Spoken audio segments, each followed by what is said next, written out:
RK நகர் தொகுதியில் தேர்தல் அறிவிக்கப்பட்டுள்ள நிலையில் அங்குள்ள மக்களின் மனநிலை குறித்து நமது செய்தியாளர் சஞ்சீவிடம் கூடுதல் தகவலை கேட்கலாம். சஞ்சீவி, தற்போது ஆர்கே நகர் தொகுதியில் இடைத்தேர்தல் அறிவிக்கப்பட்டிருக்கு. இந்த அறிவிப்பு குறித்து அங்குள்ள மக்கள் என்ன தெரிவிக்கிறாங்க, அந்த மக்களுடைய மனநிலை குறித்து பதிவு செய்யுங்க. கோபால், கடந்த 3 மாதங்களுக்கு மேலாக குறிப்பாக தமிழக முதலமைச்சராக இருந்த ஜெயலலிதா அவர்கள் மறைந்த பிறகு தமிழக அரசியலில் ஒரு பரபரப்பான சூழல் நிலவு கொண்டிருக்கும் இந்நிலையில் கடந்த 10 நாட்களுக்கு மேலாக தான் ஒரு சாதாரண நிலை, அதாவது ஒரு நிலையான தன்மை ஏற்பட்டது. இந்த சூழலில் இன்று இந்திய தேர்தல் ஆணையம் அதிமுகவுடைய தொகுதி, அதாவது மறைந்த முன்னாள் முதலமைச்சர் ஜெயலலிதா அவர்கள் சட்டமன்ற உறுப்பினராக இருந்த ஆர்கே நகர் தொகுதியில் அடுத்த மாதம் ஏப்ரல் மாதம் 12ஆம் தேதி இடைத்தேர்தல் நடைபெறும் என்று தேர்தல் ஆணையம் இன்றைய தினம் அறிவித்துள்ளது. இந்நிலையில் மீண்டும் தமிழக அரசியல் சூடுபிடிக்க தொடங்கியுள்ளது என்று கூற வேண்டும். இந்நிலையில் ஆர்கே நகர் தொகுதியை சேர்ந்த ஒரு பேருந்து நிலையம் தற்போது நாம் நின்று கொண்டிருக்கிறோம். இந்நிலையில் இங்கே இருக்கக்கூடிய மக்களின் மனநிலை தற்போது என்னவென்று பார்க்கலாம். ஐயா வணக்கம். ஒன்னில் இப்போ இந்த ஆர்கே நகர் தொகுதியை பொறுத்த வரைக்கும் முதலமைச்சர் ஜெயலலிதா அவர்கள் சட்டமன்ற உறுப்பினராக இருந்தாங்க. இதை தொடர்ந்து இப்போ இந்த தொகுதியில் என்ன மாதிரி முக்கியமான பிரச்சனைகள் இருக்கு, எந்த மாதிரி வாக்குறுதி கொடுத்தா நீங்க வாக்களிப்பீங்க? ஆர்கே நகரில் நல்ல மாதிரியாக நல்லா செஞ்சாங்க. இப்போதைக்கே எந்த அரசியலும் வரப்போகிறது கிடையாது. வந்தால் திமுக தான் வரும். ஆர்கே நகரில் அந்த அம்மா இறந்த பிறகு ரேஷன் கடையில் போனாலும் எந்த ஒரு இதுவும் கிடையாது. ஒரு சர்க்கரையா அரிசி தான் தராங்க. எது போய் கேட்டாலும் உங்கள் கூட்டுறவு மந்திரியை போய் கேளுங்க, அவரை போய் கேளுங்க, அவர் என்ன சொல்கிறாரோ அது எங்களுக்கு வரல இந்த பொருள்னு. அதனால் பல சிக்கலுக்கு இந்த ஆர்கே நகர் தொகுதியில் ரொம்ப சிக்கலாக இருக்குது. அதை நீங்கள் பயன்படுத்திங்கன்னா வரவங்க நல்ல சரியாக பயன்படுத்திங்கன்னா நல்லா இருக்கும் ஆர்கே நகர்.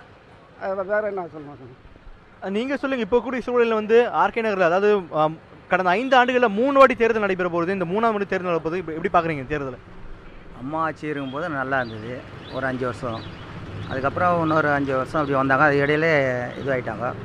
அதுக்கப்புறம் இப்போது ஆட்சி சரியில்லை. இன்றைக்கி ஓபிஎஸ் இல்லை தீபா கூட்டணியானா ஒரு நிரந்தர ஒரு ஆட்சி வரும். என்னுடைய கருத்து, மக்களுடைய கருத்து அப்படி தான் இருக்கணும். நீங்கள் சொல்லுங்கள், சூழலை இளைஞர்கள் எப்படி பார்க்குறாங்க? ஆர்கே நகரோட இளைஞர்களின் சூழல் எப்படி பார்க்குறாங்க? இப்போ அம்மா இறந்துட்டாங்க. அதனால என்ன நம்மளுக்கு இப்போதைக்கு ஓபி இருந்தால் நல்லாயிருக்கும். ஓபியோ தீபா அவங்க 2 பேரும் ஒன்று கூட்டணியாக இருந்தால் நல்லா இருக்கும்னு நினைக்கிறாங்க. தொடர்ந்து இங்கே இருக்கக்கூடிய மக்களின் கருத்தை கேட்டு வருவோம். இப்போதே தொகுதியை பொறுத்தவரை பார்த்தோம் என்றால் முதலமைச்சராக இருந்த ஜெயலலிதா அவர்கள் 39,000 வாக்கு வித்தியாசங்களில் வெற்றி பெற்றனர். இதைத் தொடர்ந்து இப்போது கணக்கின்படி கிட்டத்தட்ட 2 லட்சம் வாக்காளர்கள் இந்த ஆர்கே நகர் தொகுதியில் உள்ளார்கள். இந்நிலையில் இப்போதே பார்த்தோம் என்றால் இந்த இடத்தில் பதாகைகள் வைக்கப்பட்டுள்ள காட்சியை நம்மால் பார்க்க முடிகிறது. இந்நிலையில் தேர்தல் அறிவிப்பதற்கு முன்பாகவே இந்த இடத்தில் அதிமுக பதாகை, அதே போல பல இடங்களில் மற்ற கட்சிகளுடைய பதாகைகளையும் இந்த இடத்தில் பார்க்க முடிகிறது. இந்நிலையில் இப்பொழுதே ஒரு தேர்தல் பிரச்சாரம், தேர்தல் சூடுபிடித்து போல ஒரு விஷயம் உள்ளது. இன்னும் சில மக்கள் நம்முடைய இருக்கிறார்கள், அவர்களும் அந்த கருத்தை பற்றி கேட்கலாம். சார், இப்போ ஆர்கே நகரில் இடைத்தேர்தல் அறிவிச்சிருக்காங்க ஏப்ரல் 12ஆம் தேதி. எப்படி பார்க்குறீங்க இது நீங்கள்? நாங்கள் என்ன எதிர்பார்க்குறோம்? யார் என்ன பண்ண யார் ஒன்றும் பண்ண போகிறதில்ல. நாட்டுக்கு யாருமே நாட்டுக்கு நல்லது பண்ண போகிறது கிடையாது. ஓட்டு போடுறதே வேஸ்ட்டுன்னு நான் நினைக்கிறேன். அதான் சொல்ல முடியும் எங்களால். மக்களுக்கு என்ன செய்கிறாங்க? ஒன்றும் செய்கிறதில்ல. சொல்லுங்கள் பார்க்கலாம். சார், நீங்கள் சொல்லுங்கள் உங்கள் கருத்து. ஒரு இதுக்கு இந்த குடும்ப அரசியலுக்கோ எதுக்கும் போடுற மாதிரி இல்லை. யார் தனிப்பட்ட ஒரு ஆள் இருக்கிறாங்களோ அவங்களுக்கே போடுறதா தான் இதுவாக இருக்குது. எப்படி குடும்ப அரசியல் எந்த ஒரு கட்சிக்குமோ பிஜேபியோ இந்த பாஜக இந்த இவங்களுக்குலாம் போடுற மாதிரி ஐடியா கிடையாது. சார், இப்போ உங்கள் தொகுதியில் இருக்கக்கூடிய முக்கியமான பிரச்சனைகள் என்ன? எந்த மாதிரி வாக்குறுதிகள் கொடுத்தா வாக்களிப்பீங்க சார்? மக்கள் வாக்குறுதி கொடுக்குறாங்க, கொடுத்துக்கிட்டு தான் இருக்கிறாங்க. யாரும் செய்கிறது கிடையாது. எதை நம்பி நம்ம ஓட்டு போடுறது? சொல்லுங்கள் பார்க்கலாம். எவ்வளோ வாக்குறுதி கொடுத்துட்டு போயிட்டாங்க. எல்லாருமே வாக்குறுதி அள்ளி வீசி தான் போகிறாங்க. வாயில் இதெல்லாம் யாரும் செய்கிறது கிடையாது. பார்த்தீங்களா?